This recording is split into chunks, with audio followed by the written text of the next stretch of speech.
ब्रह्मदेव, यह कार्य मेरे अकेले के वश की बात नहीं है। महाभारत की कथा इतनी विशाल, इतनी गहरी है कि इसे लिखने में युगों लग सकते हैं। मैं इसे किसके साथ पूरा करूं? कौन मेरी सहायता करेगा?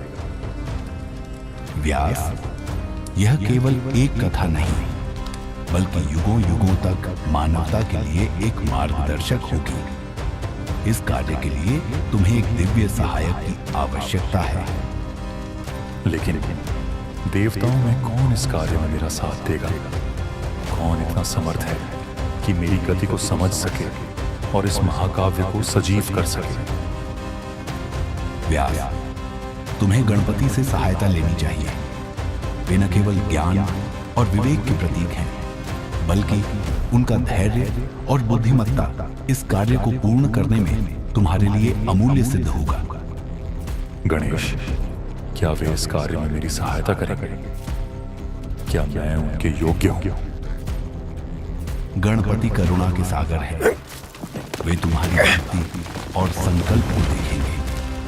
उनकी शरण में जाओ और अपनी विनम्र प्रार्थना से उन्हें इस कार्य के लिए मनाओ।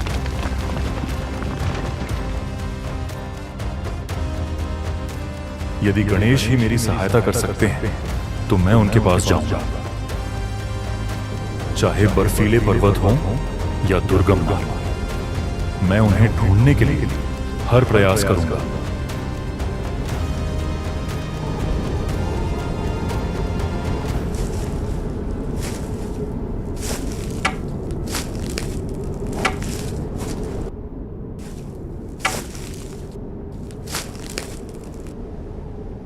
आओ व्यास, मैं तुम्हारी प्रतीक्षा कर रहा था।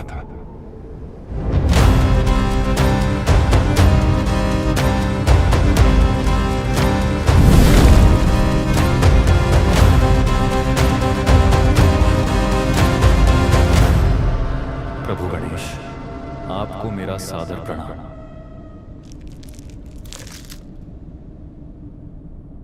मुझे महाभारत जैसे महान ग्रंथ को लिखने का कार्य सौंपा गया है, लेकिन यह अकेले मेरे बस का नहीं। मैं आपकी सहायता के लिए आया हूं। व्यास, तुम्हारी भक्ति और ज्ञान ने स्वर्ग तक को प्रभावित किया है।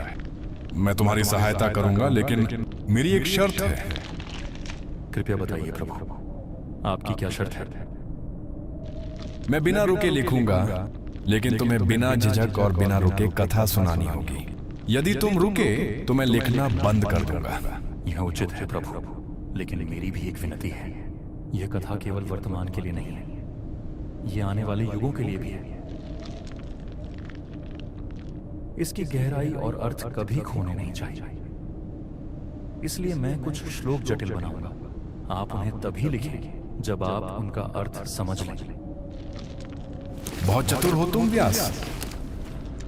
मुझे यह शर्त भी स्वीकार है। आओ व्यास।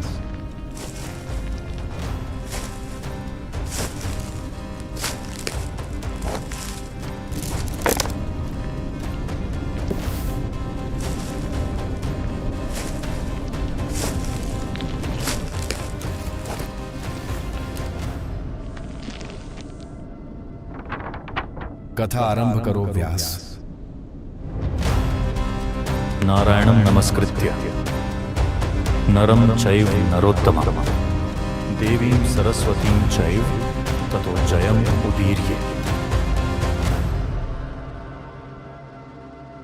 Hey guys, thanks for watching this video. I hope you really liked it. If you want to support us to keep creating more content like this, the links are in the description.